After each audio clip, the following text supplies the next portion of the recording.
Hello friends, good morning. कैसे हैं आप सब? देखिए फ्रेंड्स, ठंड की शुरुआत हो चुकी है, सर्दियां आ चुकी हैं। सुबह शाम की ज़्यादा सर्दी पड़ रही है। देखिए, ये जो जंक्शन मौसम होता है, जैसे आप सर्दी से बारिश से सर्दी में आ रहे हैं या सर्दी से गर्मी में जा रहे हैं, इसमें बहुत सारी प्रॉब्लम्स होती है इंसानों को।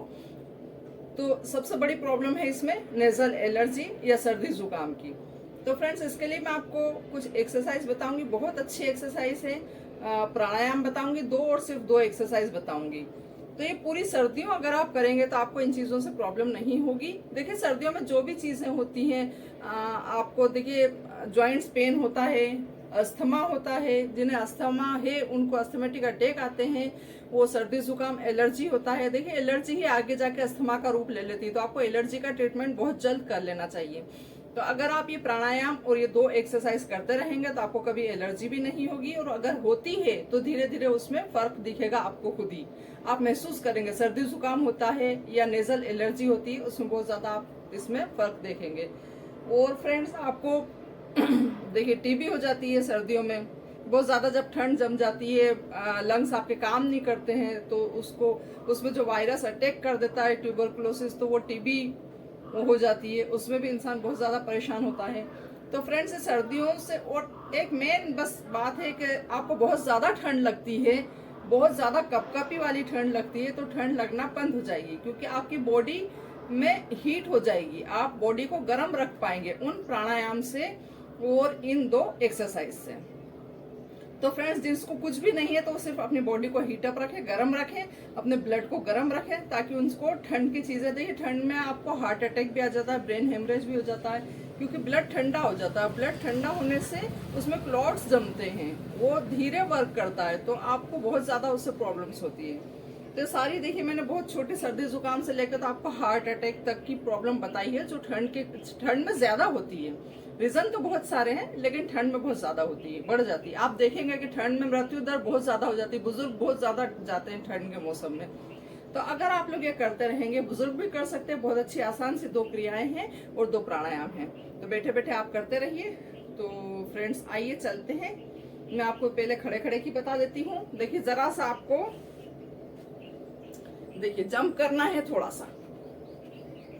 अगर आप जंप नहीं कर सकते हैं तो आप कदम ताल कर लीजिए, कदम ताल भी बेस्ट है। इसमें स्लो स्लो करते हुए फास्ट तक चले जाइए, बहुत अच्छी। अगर आप 60 प्लस है, 55 प्लस है, जंप नहीं कर पाते हैं, तो आपको कदम ताल ही करना चाहिए। 60 प्लस, 65 प्लस, 55 प्लस का आप कदम ताल कर लीजिए। अब इसके बाद आप थोड़ा सा ऐसे करेंगे, देखिए दोनों हाथ नीचे ले जाइए, ऊपर ऊपर जब ले जाएंगे तो आप दोनों पंजों पे आ जाएंगे। देखिए, वो ब्रीथ ले तो बहुत अच्छा है। ब्रीथ इन करेंगे अप, ब्रीथ आउट करेंगे down, breathe in up, breathe out down, in up out down. थोड़ा सा आपको बेंड होना है नीचे।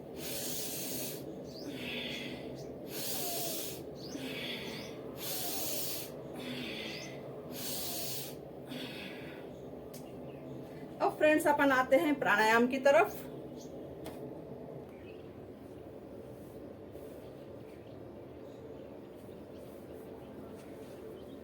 देखिए फ्रेंड्स, प्राणायाम में मैं आपको दो बताऊंगी प्राणायाम। देखिए, आप चाहे सुखासन में बैठ जाइए, या अर्ध पद्मासन लगा लीजिए, या पूर्ण पद्मासन लगा लीजिए, या वज्रासन लगा लीजिए, कुछ भी लगा लीजिए जिसमें आपको कंफर्टेबल हो, क्योंकि आपको ध्यान प्राणायाम पे देना है।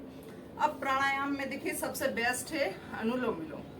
देखिए, अनुलोम विलोम क्या करता है, आपकी एक नाड़ी होती है चंद्र नाड़ी, चंद्र यानी ठंडा। आपकी एक नाड़ी होती है सूर्य नाड़ी। सूर्य नाड़ी कौन सी होती है? दाएं वाली। इसको पिंगला भी कहते हैं और इसको ईड़ा भी कहते हैं। ईड़ा या चंद्र नाड़ी और पिंगला या सूर्य नाड़ी। अब ये मतलब मैं आपको बता रही, राइट साइड, ठीक है, दाया मतलब राइट। ये राइट साइड वाली सूर्य नाड़ी होती है जो गर्म होती है, इसको पिंगला भी कहते हैं। अगर आप इससे सांस लेते हैं तो बॉडी आपकी गर्म होती है, बॉडी में हीट जाती है। और गर्मियों में आप करते हैं चंद्र भेदी प्राणायाम, इधर से करते हैं, इसको बंद कर लेंगे ताकि पूरी बॉडी आपकी ठंडी रहे। और इधर से लेते हैं सर्दियों में, इधर वाली सूर्य भेदी प्राणायाम करते हैं सर्दियों में, ठंड में, ताकि आपकी बॉडी गर्म रहे। तो फ्रेंड्स, या तो आप सूर्यभेदी प्राणायाम कर लीजिए, उसमें आप सिर्फ इधर से सांस लेंगे, ब्रीथ इन, होल्ड करेंगे कम से कम 2 सेकेंड्स, फिर इधर से आउट कर देंगे, इसको बंद कर, फिर वापस आप इधर से ही लेंगे। ये है फ्रेंड्स सूर्यभेदी प्राणायाम। 2 सेकेंड्स होल्ड करेंगे, फिर इसको बंद करके इधर से डिस्चार्ज कर देंगे, आउट, फिर लेंगे आप, ब्रीथ इन, 2 सेकेंड्स होल्ड, 3 सेकेंड चंद्र नाड़ी से आउट। तो फ्रेंड्स, ये तो हुआ सूर्यभेदी प्राणायाम। अब एक आप बॉडी में ठंडे गर्म का बैलेंस बनाने के लिए करेंगे अनुलोम विलोम। ये मैं कई बार बता चुकी हूँ, इसलिए बताने की जरूरत नहीं है। 2 फिंगर्स यहाँ रख लीजिए, थोड़ा थोड़ा सा बता देती हूँ मैं। एक अंगूठा यहाँ, ये यहाँ, आप यहाँ पे इसलिए फोर्स करते हैं कि आपकी पिट्यूटरी ग्लैंड है, जो मास्टर ग्लैंड होती है, वो सारे हार्मोन्स को नियंत्रित करती है बॉडी के, इसलिए इसको प्रेस करना, इसको स्टिमुलेट करना, इसकी मसाज करना जरूरी होता है। तो ये आप रखेंगे तो आपकी अपना आप यहाँ की मसाज हो जाएगी उस ग्लैंड की, और वो अच्छे से एक्टिवेट होकर अच्छे से वर्क करेगी। और एक और भी रीजन है कि आपका इस पे फोर्स नहीं लगता है नाक पे, यहाँ फिंगर्स रखने से। यहाँ आप जब जोर से फिंगर रखते हैं तो आप नाक को जोर से प्रेस नहीं करते हैं, जिससे नाक आपकी टेढ़ी होने के चांसेस कम होते हैं, ठीक है, या आपके म्यूकस पे दबाव कम पड़ता है। तो देख लीजिए, पहले लेंगे सूर्य नाड़ी से, दाएं नासिका से 1 सेकेंड, सॉरी, ब्रीथ इन, अब 2 सेकेंड होल्ड करेंगे आप, और 3 सेकेंड अदर नोस्ट्रिल से यानी चंद्र नाड़ी से आउट। ये तो हुआ गर्म। अब जब आप चंद्र नाड़ी से लेंगे तो ये होगा ठंडा, ब्रीथ इन, सेंटर में होल्ड करेंगे 2 सेकेंड्स, और 3 सेकेंड्स आप सूर्य नाड़ी से यानी पिंगला से यानी दाएं नोस्ट्रिल से राइट नोस्ट्रिल से आउट करेंगे, ठीक है फ्रेंड्स। तो ये हुआ अनुलोम विलोम। ये आप चाहे तो करें, चाहे तो ना करें। अगर आपको ज्यादा सर्दी जुकाम रहता है, ज्यादा आपको रहता है, नाक बंद रहती है, तो आप सिर्फ सूर्यभेदी प्राणायाम करें, जिससे आपकी बॉडी ज्यादा गर्म रहेगी। और आप नॉर्मल है तो आप ये कर सकते हैं, सूर्यभेदी ये अनुलोम विलोम कर सकते हैं, जिससे आपकी बॉडी ठंडे गर्म का बैलेंस रहे बॉडी में, ठीक है। अब इसके बाद इसमें खास एक आता है भस्त्रिका प्राणायाम। ये सिर्फ और सिर्फ गर्मी में किया जाता है। अगर आप गर्मी में इसको कर रहे हैं तो 3 या 4 बार से ज्यादा ना करें, और ठंड के मौसम में आप इसे 1-1 मिनट तक कर सकते हैं। और देखिए, इसमें थोड़ा सा हाइपर बीपी वाले, जिन्हें हाई ब्लड प्रेशर है या जो हार्ट की प्रॉब्लम फेस कर रहे हैं, उनको थोड़ा सा स्लो करने की सलाह दूंगी मैं। फास्ट ना करें वो भी, लेकिन स्लो करें। वो कैसे करेंगे, देखिए, पहले हार्ट पेशेंट और हाई ब्लड प्रेशर वाले, उनके लिए मैं बता रही हूँ, क्योंकि इससे बीपी बढ़ता है, ठीक है। बीपी बढ़ता है, आपकी बॉडी में गर्मी उत्सर्जित होगी, अपना आप ही बीपी बढ़ेगा। तो देख लीजिए, पहले स्लो वाला, ब्रीथ इन, अप, नीचे आएंगे, ब्रीथ आउट करेंगे दोनों नोस्ट्रिल से बराबर, वो मुट्ठियां बंद कर लेंगे, ब्रीथ आउट, मुट्ठियां खोल के ब्रीथ इन, मुट्ठियां भींच के ब्रीथ आउट, मुट्ठियां खोलते हुए ब्रीथ इन, मुट्ठियां भींच के ब्रीथ आउट। अब जिन्हें हाइपर बीपी नहीं है, हाइपर ब्लड प्रेशर नहीं है, जिन्हें हार्ट की कोई प्रॉब्लम नहीं है, उन्हें जिन्हें सर्दी जुकाम ज्यादा रहता है, वो करेंगे ब्रीथ इन, ब्रीथ आउट।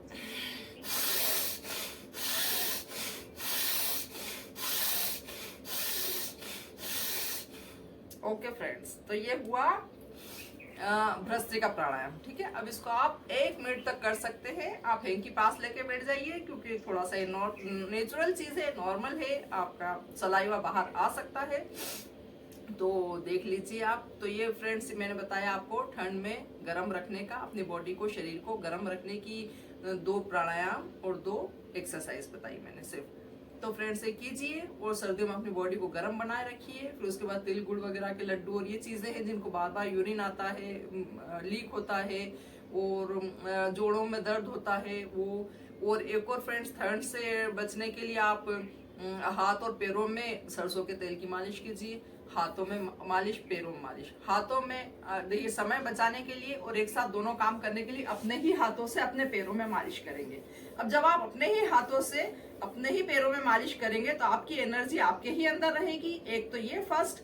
सेकेंड ये है कि आपके हाथों की भी मालिश अपने आप हो रही और आपके पैरों की भी मालिश अपने आप होगी। ठीक है, तो ये दोनों ये कर लीजिए आप। मालिश रात में सोते टाइम करके ही सोइए, तो आपको पैरों में दर्द सारे बंद हो जाएंगे, बहुत ज्यादा फर्क पड़ेगा। जिनके घुटने दर्द करते हैं, जिनकी काफ मसल्स पेन करती है, जिनकी थाइस पेन करती है, जिनको साइटिका है, जिनको एंकल पेन रहता है, उन सब के लिए सरसों का तेल बहुत अच्छा है। सरसों के तेल की मालिश कीजिए। और एक और इसका है, अगर आपको बोन डेंसिटी की प्रॉब्लम है, बोन्स आपकी जो है दर्द करती हैं, बार बार फ्रैक्चर होता है या जॉइंट्स पेन करते हैं, हड्डियां आपकी कमजोर हैं, भुरभुरी हो रही हैं, तो सोते टाइम सरसों के तेल की 3 बूंदे अपनी नाभि में डाल लीजिए, टपका लीजिए। बूंदा डालना, लगाना नहीं है, सिर्फ तेल, बूंदों को डालना है, टपकाना इसमें ड्रॉप को। ठीक है, तो 3 या 4 ड्रॉप इसमें टपका लीजिए। आप 1-1.5 घंटे तक बिल्कुल स्ट्रेट सोइए सीधे, वो आपकी पूरी बॉडी में उतर जाएगा, उससे आपकी बोन्स मजबूत होंगी। तो बहुत अच्छा फार्मूला है ये। तो फ्रेंड्स, देखते रहिए मेरी चैनल, शेयर कीजिए, लाइक कीजिए, सब्सक्राइब कीजिए। Thanks for watching.